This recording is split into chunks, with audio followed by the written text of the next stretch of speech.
केसी वेणुगोपाल जी, भूपेंद्र हुड्डा जी, राव धान सिंह जी, योगेंद्र यादव जी, टिक्काराम जूली जी, स्टेज पे कांग्रेस पार्टी के वरिष्ठ नेता, भाइयों और बहनों, हमारे प्यारे कार्यकर्ता, कांग्रेस पार्टी के शेर और शेरनियां जो यहां दिख रही हैं, और प्रेस के हमारे मित्रों, आप सबका यहां बहुत बहुत स्वागत, नमस्कार। मूड आपका कैसा है? मूड ठीक है? कांग्रेस की सरकार आ रही है? बीजेपी जा रही है?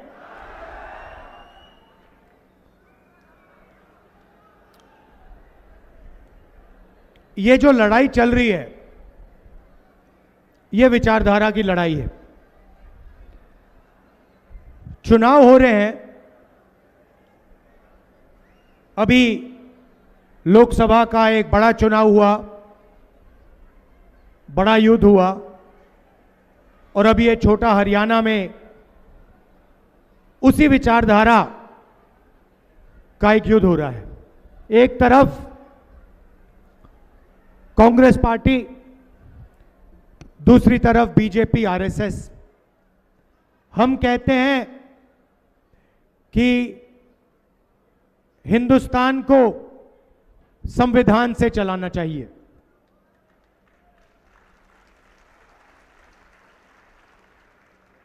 हम कहते हैं कि आजादी की लड़ाई का फल ये अंबेडकर जी का, गांधी जी का संविधान है, ये सबका है, और इसमें सबको फायदा होता है।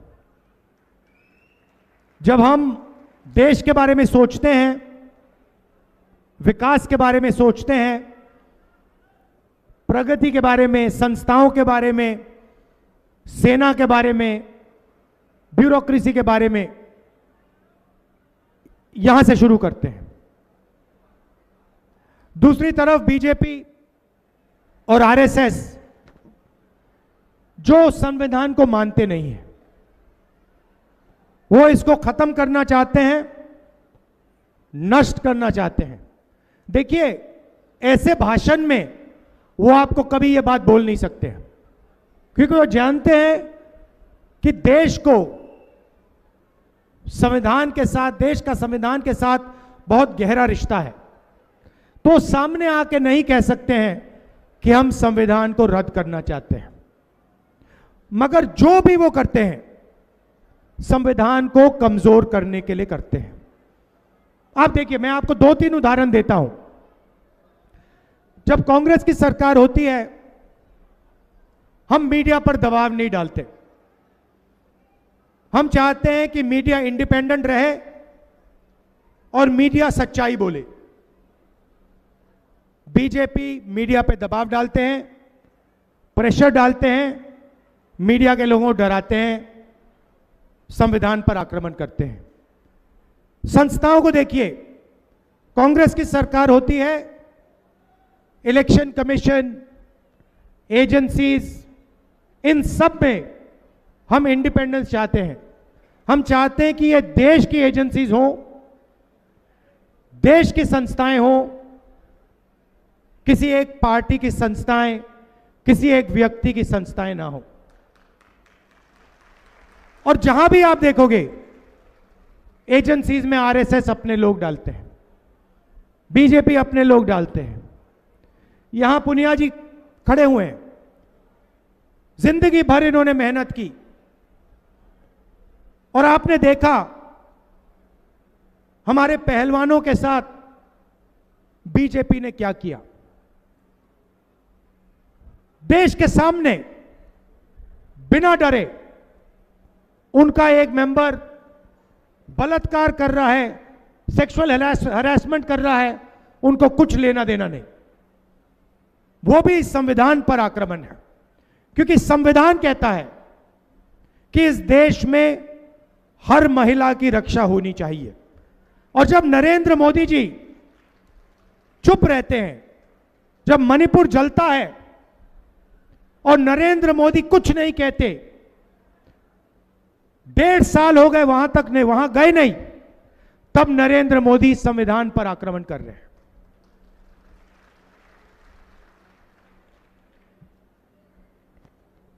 पहले यहां विकास होता था, प्रगति होती थी, रोजगार था। आज पहले नंबर पर हिंदुस्तान के स्टेट्स में आप पहले नंबर पे पहुंच गए हो। किस चीज में? बेरोजगारी में। पहले नंबर पे बेरोजगारी में और पहले नंबर पर क्राइम में। यह है ये है हरियाणा की शान। पहले आप देश को रास्ता दिखाते थे। मुझे याद है, लोग मेरे पास आते थे, कहते थे हरियाणा में जो प्रगति हो रही है हम वो ही चाहते हैं। आज कोई नहीं कहता, आज कोई नहीं कहता। आज सारे के सारे लोग तेलंगाना, कर्नाटका की बात करते हैं। यह बदलना है। कुछ दिन पहले मैं अमेरिका गया। अमेरिका में आपके युवाओं ने, हरियाणा के युवाओं ने मुझे फोन किया।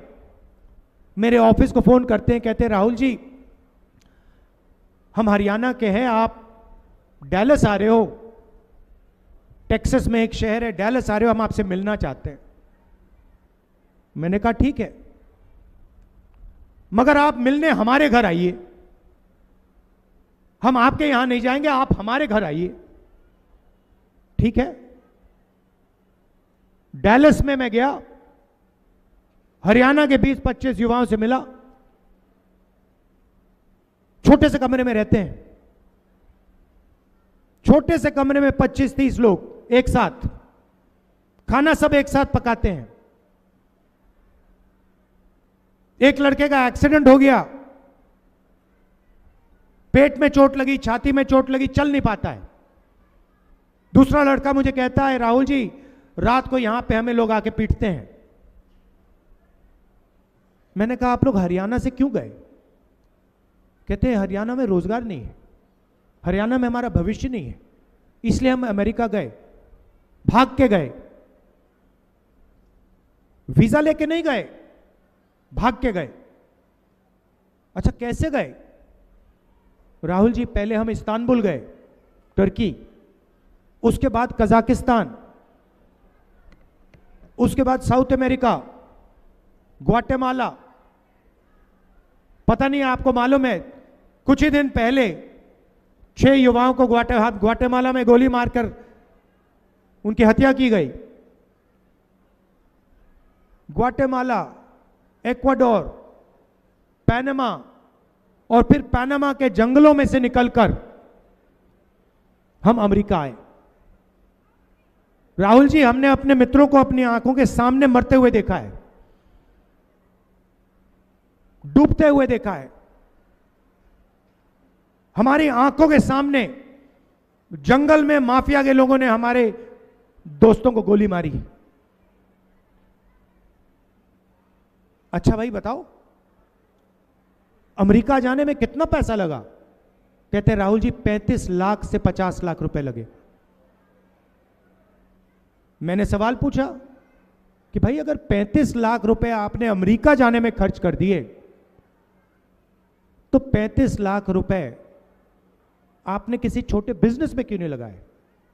हरियाणा में किसी छोटे बिजनेस में क्यों नहीं लगाए? राहुल जी हरियाणा में मेहनत का फल नहीं मिल सकता। हम कुछ भी कर लें, 35 लाख 50 लाख अपने डाल दे पैसे, बिजनेस नहीं चल सकता। क्यों नहीं चल सकता? राहुल जी नोटबंदी, गलत जीएसटी, नरेंद्र मोदी जी ने ऐसा माहौल बना रखा है कि अगर आप 25 अरबपतियों में से हो तो हर रोज आपकी लॉटरी खुलेगी, बैंक के दरवाजे आपको खुले मिलेंगे, 16 लाख करोड़ रुपए का कर्जा माफ हो जाएगा, मगर अगर आप छोटा बिजनेस चलाते हो, अगर आप किसान हो, अगर आप मजदूर हो, बेरोजगार युवा हो, तो आपको जितनी मेहनत करनी है कर लो, उस मेहनत का आपको फल हरियाणा में नहीं मिल सकता। हरियाणा को दलाल चलाते हैं, हरियाणा को जो मेहनत करते हैं वो नहीं चलाते हैं। राहुल जी 35 लाख 50 लाख रुपए जमीन बेचकर, कर्जा लेकर, उन्होंने कहा, मैंने पूछा कर्जा लिया, बैंक से लिया? राहुल जी क्या मजाक कर रहे हो? बैंक से हमारे जैसे लोग पैसा नहीं ले सकते, हमने साहूकार से लिया। किस रेट पे लिया? 2% हर महीने, 24%।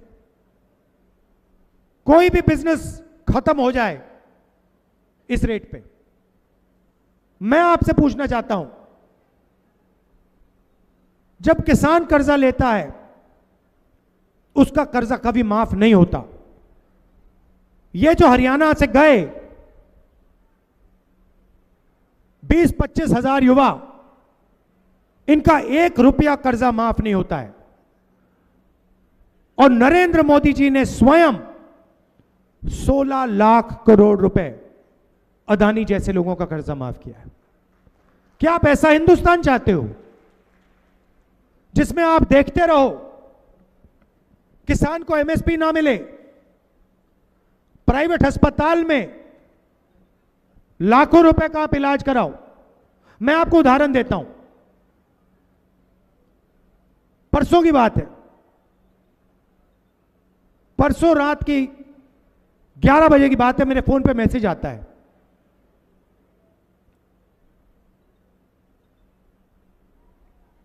जिम इंस्ट्रक्टर का। मुझे कहता है राहुल जी मेरी मां बीमार है, मैं प्राइवेट अस्पताल ले गया और ये मुझसे 4 लाख रुपए मांग रहे हैं, मेरे जेब में पैसा नहीं है। मुझे कह रहे हैं कि आपकी मां, अगर आपने इनकी आज मदद नहीं की तो आपकी मां मर जाएंगी।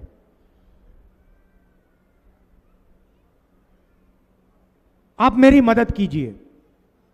मैंने कहा कैसे करूं? किसी सरकारी अस्पताल में मेरी मां के लिए आप बेड का, पलंग का इंतजाम कीजिए। मैंने अपने ऑफिस से सरकारी अस्पताल में उसकी मां के लिए जगह ली। सरकारी अस्पताल में उसकी मां का इलाज होता है। अगले दिन मुझे फोन करता है, कहता है राहुल जी प्राइवेट अस्पताल में वो स्टेंट लगवा रहे थे, प्राइवेट अस्पताल में वो ऑपरेशन करा रहे थे, 4 लाख रुपए मुझसे लेने की कोशिश कर रहे थे। राहुल जी सरकारी अस्पताल ने बताया कोई स्टेंट की जरूरत नहीं, कोई ऑपरेशन की जरूरत नहीं।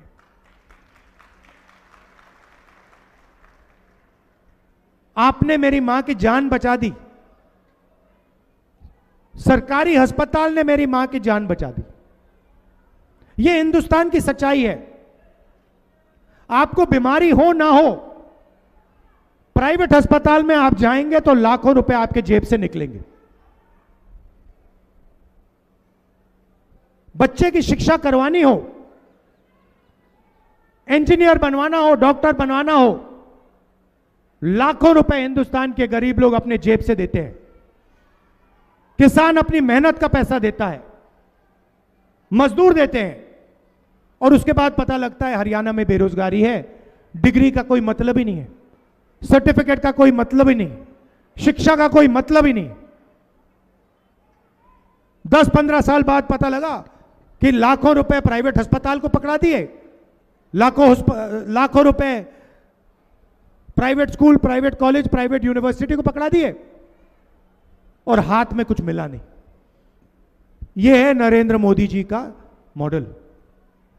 बीजेपी का मॉडल। कुछ दिन पहले भाषण चल रहे थे, ऐसे ही भाषण चल रहे थे, हुड्डा जी ने भाषण दिया, मेरी बहन भी थी प्रियंका ने भी भाषण दिया, और वहां सब कह रहे थे कि सबकी इज्जत होनी चाहिए, सबकी रिस्पेक्ट होनी चाहिए। मैं सुन रहा था और मैंने कहा हां, इज्जत तो होनी चाहिए।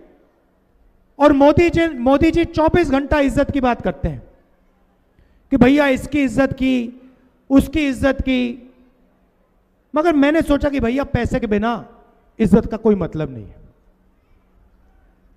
अगर किसान का बेटा या मजदूर का बेटा भूखा मर रहा है और कोई उसकी जाके इज्जत करे तो वो इज्जत खोखली है।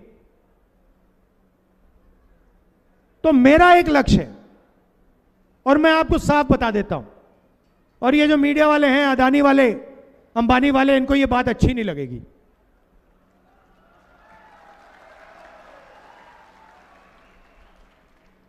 जितना पैसा नरेंद्र मोदी और बीजेपी के लोग 25 अरबपतियों को देते हैं, उतना ही पैसा मैं और कांग्रेस पार्टी हिंदुस्तान के गरीब लोगों के बैंक अकाउंट में डालेंगे।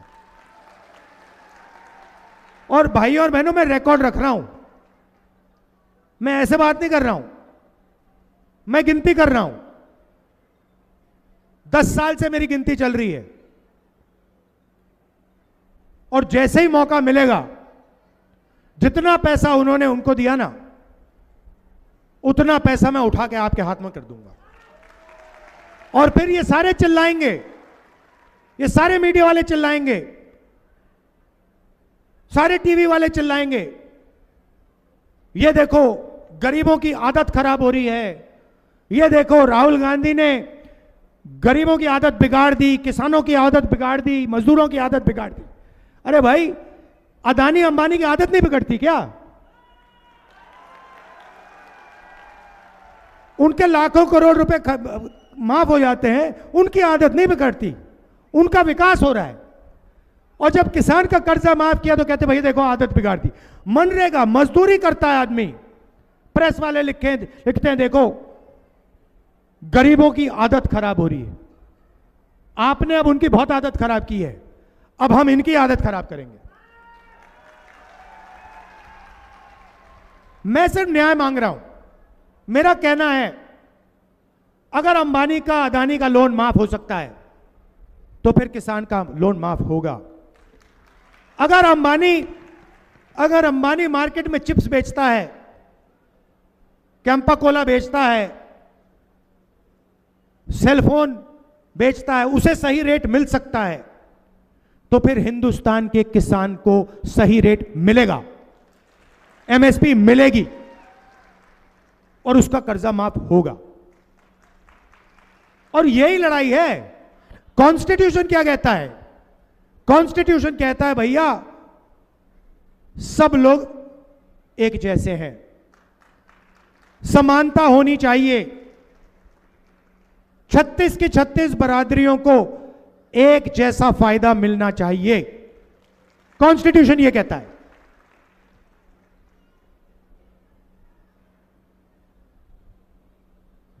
तो मैं यही कह रहा हूं कि अगर उनके लिए कुछ किया जा रहा है तो फिर इनके लिए भी होना चाहिए। और अगर आप चाहते हो कि किसानों का कर्जा माफ ना हो, गरीबों को मनरेगा ना मिले, तो फिर अरबपतियों का भी आप कर्जा माफ करना बंद करो। हिंदुस्तान का किसान कोई फ्री गिफ्ट नहीं चाहता, कोई तोहफा नहीं चाहता। हिंदुस्तान का किसान, हिंदुस्तान का मजदूर सिर्फ अपना हक चाहता है और कुछ नहीं चाहिए उसको, मगर हक उसको मिलना पड़ेगा। अब हरियाणा में आपके लोग भाग रहे हैं, बेरोजगारी है। अमेरिका में जब गया मैं, उन्हीं युवाओं ने मुझे कहा राहुल जी आप हमारी एक मदद कीजिए। अब आप सोचिए, राहुल जी आप हमारी एक मदद कीजिए। क्या मदद करूं? मैंने सोचा हरियाणा में मुझसे कुछ काम करवाएंगे। कहते नहीं राहुल जी, जब आप हरियाणा जाएंगे आप हमारे परिवारों से मिलिए और आप हमारे परिवारों को कहिए कि हम ठीक हैं, हम सलामत हैं। मैंने कहा आप फोन करके क्यों नहीं कह देते? आपके पास वीडियो कॉल है, 21वीं सदी है, फोन उठाइए, परिवार को फोन लगाइए, वीडियो कॉल पे कहिए मैं ठीक हूं। कहते राहुल जी मानते नहीं है, सोचते हैं हम झूठ बोल रहे हैं। हमारे माता पिता जानते हैं राहुल जी कि अगर उनकी मृत्यु हुई तो हम अंतिम संस्कार करने नहीं जा सकते हैं। यह सच्चाई है। हमारे बच्चे जानते हैं राहुल जी कि 10 साल के लिए हम उनसे नहीं मिल सकते हैं। आप जाइए, उनसे मिलिए और उनसे कहिए कि हम ठीक हैं, शायद वो आपकी बात मान जाए। मैं गया, करनाल गया 5 बजे सुबह। 21वीं सदी में गांव में कंप्यूटर लगा है, वीडियो कॉल चल रहा है, चारपाई पे हम यहां बैठे हैं। कौन? माता पिता और बच्चे।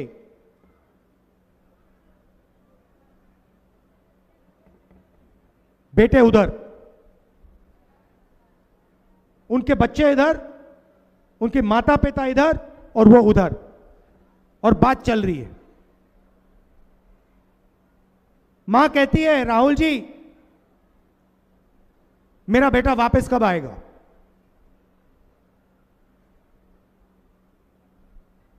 छोटा सा बच्चा देव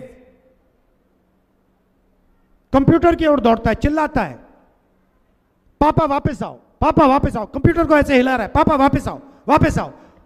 पापा देख रहे हैं उसको, मुस्कुरा रहे हैं। मुझे दिख रहा है कि ये रोना चाहता है, अपने बच्चे से गले मिलना चाहता है, मगर मुस्कुरा रहा है और अपने बच्चे से झूठ बोल रहा है कि बेटा जल्दी से जल्दी आऊंगा, जल्दी आ जाऊंगा, घबराओ मत। बच्चा जानता है कि पापा झूठ बोल रहा है, पिता जानता है कि वो झूठ बोल रहा है। ये हरियाणा दिया है आपको बीजेपी ने। बेटे को बाप से अलग कर दिया, मां से अलग कर दिया, और फिर देशभक्ति की बात करते हैं। पूरा हरियाणा जानता है कि हरियाणा में ड्रग्स फैल रहा है, आप सब जानते हो। पहले पंजाब में ड्रग्स हुआ करते थे, मैंने पंजाब में जाके कहा, अकाली दल के लोगों ने कहा राहुल गांधी ने क्या बात कर दी, फिर वहां की सच्चाई निकली। और मुझे आज तक याद है, हमारी यहां सरकार थी और मैं पूछता था, हरियाणा के नेताओं से पूछता था, मुझे एक बात समझाइए, पंजाब में ड्रग्स आ गया मगर हरियाणा में क्यों नहीं आया? और ये कहते थे हरियाणा में ड्रग्स नहीं आ सकता है।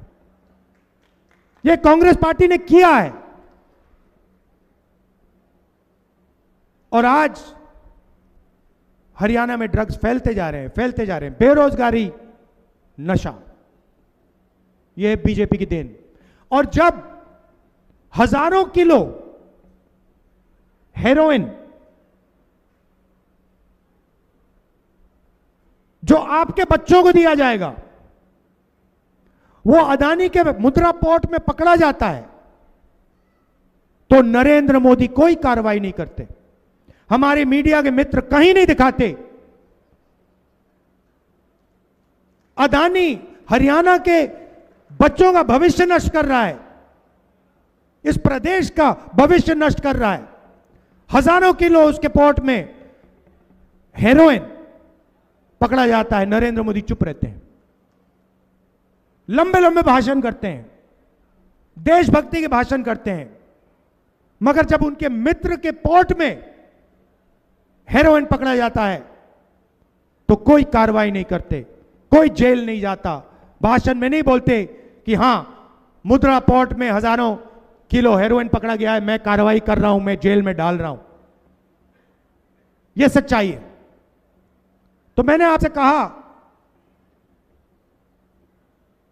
कि आपके जेब में पैसा डालना है, सीधा जितना पैसा वो उनकी जेब में डाल रहे हैं उतना पैसा हम आपके जेब में डालने जा रहे हैं। और हरियाणा में छोटी सी शुरुआत करेंगे।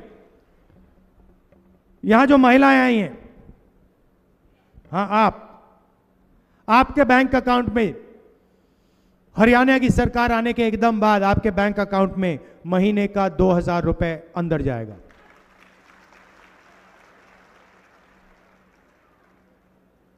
और आज आप 1200 रुपए का सिलेंडर खरीदती नहीं खरीदती हैं, 500 रुपए का सिलेंडर होगा और 700 रुपए उसके जो बचेंगे वो आपके जेब में जाएंगे। सामाजिक सुरक्षा, बीजेपी ने आपसे ओल्ड पेंशन स्कीम छीनी, हम आपको वो ओल्ड पेंशन स्कीम वापस देने जा रहे हैं। और 6000 रुपए हर महीने बुजुर्गों के पेंशन के लिए, विकलांगों के पेंशन के लिए हम देने जा रहे हैं, विधवाओं के पेंशन के लिए हम देने जा रहे हैं। 2 लाख सरकारी नौकरियां भरी नहीं गई हैं। अभी आपने जल्दी ताली बजा दी, अभी तो मैंने बात ही नहीं बोली।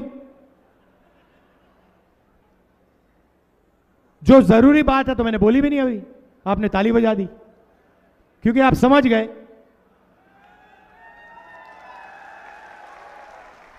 2 लाख सरकारी रोजगार हरियाणा के युवाओं को कांग्रेस पार्टी की सरकार देगी।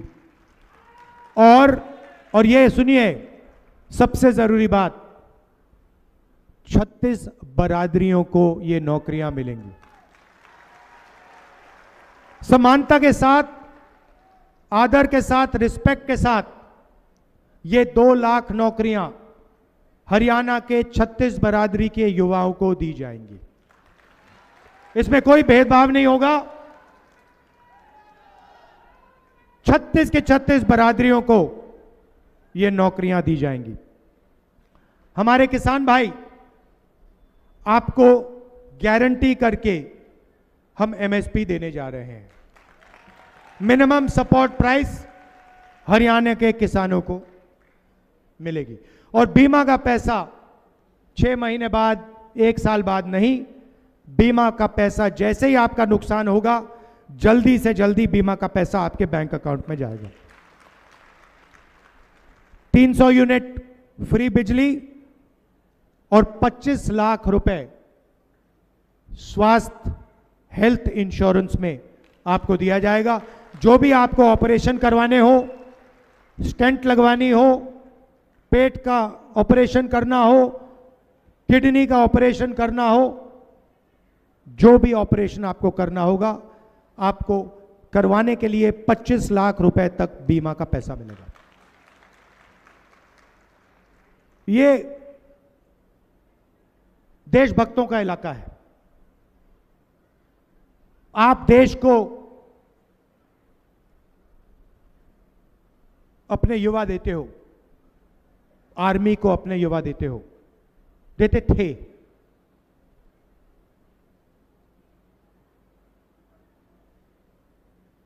अगर आप अग्निवीर स्कीम को समझना चाहते हो, आज मैं आपको समझा देता हूं। नरेंद्र मोदी ने यह नाम दिया अग्निवीर। आप जानते हो अग्निवीर स्कीम का लक्ष्य क्या है? इसके 2 लक्ष्य हैं। यह अच्छा नाम दिया है, लेबल दिया है अग्निवीर। इसका लक्ष्य जानते हो आप? कोई बता सकता है? कोई बता सकता है? इसके दो लक्ष्य हैं। सबसे पहला लक्ष्य,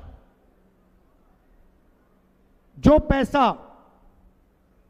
हमारे जवानों की ट्रेनिंग में जाता था, हमारे जवानों के पेंशन में जाता था, हमारे जवानों के परिवारों को कैंटीन दिलवाने में जाता था, और हमारे जवानों के कॉम्पनसेशन के लिए जब वो शहीद होते थे, कॉम्पनसेशन के लिए जाता था, ये उसको छीनने का तरीका है। आइडिया क्या है? 4 युवाओं को आर्मी में लो, 4 साल बाद 3 को भगा दो, एक को 4 में से एक को पेंशन मिलेगी, शहीद का दर्जा मिलेगा, कैंटीन मिलेगी, और 3 जवानों को इन्होंने मजदूर बना दिया है। 4 साल बाद 4 में से 3 बाहर निकल जाएंगे, और वो जो पैसा है उसको समझने के लिए, वो जा कहां रहा है उसको समझने के लिए आपको एक और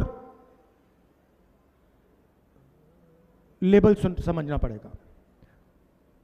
अदानी डिफेंस। अदानी डिफेंस का नाम सुना आपने? अदानी की डिफेंस की कंपनी है। इंटरनेट पे जाइए, अग्निवीर का पैसा उधर जा रहा है। इंटरनेट पे जाइए, अदानी डिफेंस टाइप कीजिए, उस पे आपको हथियार दिख जाएंगे। उस वेबसाइट पे आपको ड्रोन दिखेगा, मिसाइल दिखेंगे, राइफल दिखेगी, पिस्तौल दिखेगी, मशीन गन दिखेगी, सारी की सारी आपको अदानी डिफेंस की वेबसाइट पे दिखेगी। मजे की बात यह है कि अदानी उनमें से एक भी चीज नहीं बनाता। वो सारी की सारी चीजें या अमेरिका की फैक्ट्री बनाती हैं, या इजराइल के लोग बनाते हैं, या किसी दूसरे देश की फैक्ट्रियां बनाती हैं। वो माल यहां आता है, अदानी जी की फैक्ट्री में आता है, उसमें अदानी डिफेंस का लेबल लगता है, अग्निवीर के पैसे से वो हथियार खरीदे जाते हैं। आपको नरेंद्र मोदी जी कहते हैं आत्मनिर्भर भारत, मेक इन इंडिया।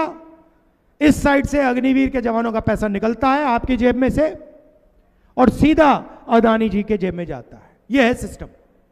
आपको सिर्फ 2 नाम याद रखने हैं, अदानी डिफेंस और अग्निवीर। और पूरा का पूरा पैसा जो जवानों का पैसा था वो अग्निवीर से छीना जाता है और अदानी डिफेंस में डाला जाता है। मार्केटिंग उनकी अदानी जी करते हैं, मीडिया वाले करते हैं। मोदी जी आपको भाषण देते हैं, देशभक्ति का भाषण देंगे, आत्मनिर्भरता का भाषण देंगे, मेक इन इंडिया का भाषण देंगे। मेक इन इंडिया का मतलब अदानी डिफेंस, एक लेवल लगता है ऊपर से, वो मेक इन इंडिया हो जाता है, उसका डिफेंस का पूरा पैसा उधर चला जाता है। ये सच्चाई है और पूरा देश जानता ही है। तो चुनाव में यहां पर आप कांग्रेस पार्टी को पूरा समर्थन दीजिए।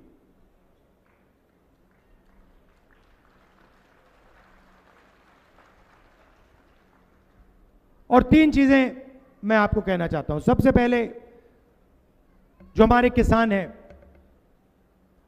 आपको एमएसपी मिलेगी, और जो आपका धान नहीं खरीदा जा रहा है, जैसे हमारी सरकार आएगी आपका धान खरीदा जाएगा, शुरू हो जाएगा।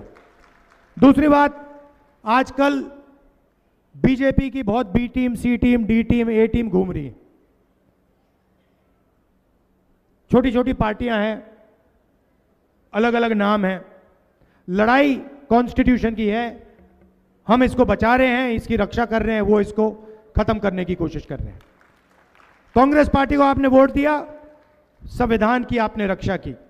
बीजेपी को आपने वोट किया, संविधान पर आपने उनको आक्रमण करने की मदद की। अंबेडकर जी का संविधान है, गांधी जी का संविधान है, आपका संविधान है।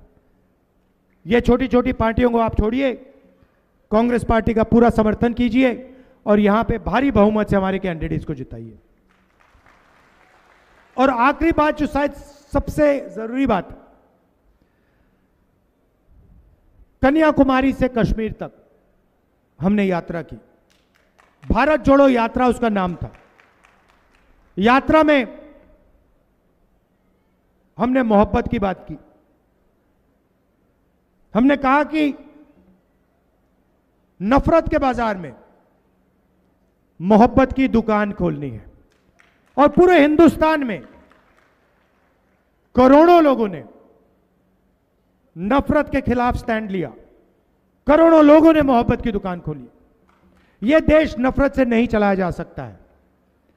अगर यहां बेरोजगारी है,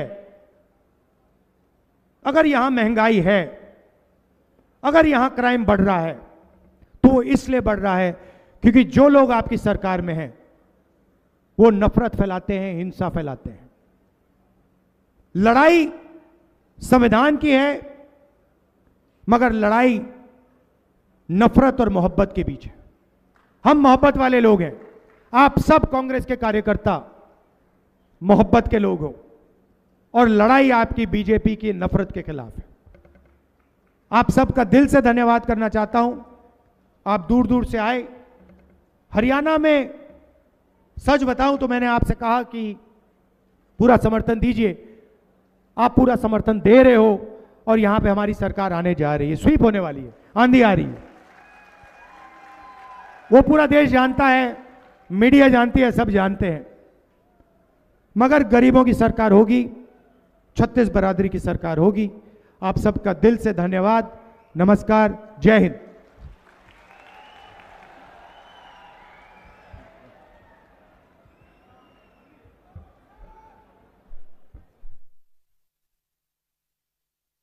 हेलो, मैं सब लोगों से आग्रह करूंगा 2 मिनट के लिए आप लोग रुके। हमारे बीच में पूर्व सांसद अशोक तंवर जी आज अपने घर में वापस आ गए हैं। आज उनकी घर वापसी हो रही है। राहुल गांधी जी उनका कांग्रेस परिवार के अंदर स्वागत कर रहे हैं। और आज का ऐतिहासिक दिन, महेंद्रगढ़ की ऐतिहासिक धरती इस चीज की गवाह बनी है और ऐतिहासिक जीत आज से आपके यहां से हरियाणा के अंदर होगी। कांग्रेस आ रही है, बीजेपी जा रही है। और मैं 2 लाइनें राहुल जी के लिए कहना चाहूंगा कि दुआ करो, दुआ करो, सलामत रहे ये रोशनी हमारी। हजार आंधियों पर है ये एक तूफान भारी। राहुल गांधी हजार आंधियों पे भारी। बहुत बहुत धन्यवाद। राम राम साहब। आप सभी साथियों का बहुत बहुत